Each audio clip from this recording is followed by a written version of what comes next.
do të bëhet publik dhe një raport i veçantë, më i ploti deri më sot prodhuar nga Avokati i Popullit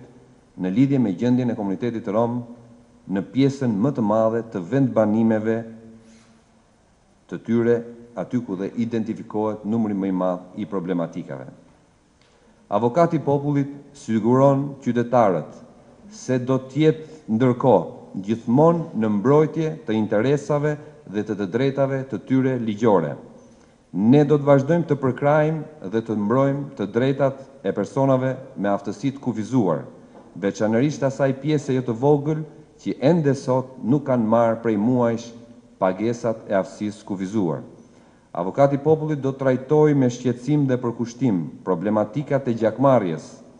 shqetësimet e qytetarëve që vuajnë problemin e mungesës së strehimit, shqetësimet e të persekutuarve dhe familjarëve të atyre që janë vrarë apo zhdukur dhe të cilët ende nuk kanë një varë, si dhe të gjithë atyre qytetarëve shqiptarë që duan të dinë të vërtetën e periudhës komuniste, si dhe të persekutuarve që kërkojnë dhe meritojnë të marrin dëmshpërblimet që ju jep ligji në mënyrë korrekte dhe dinjitoze.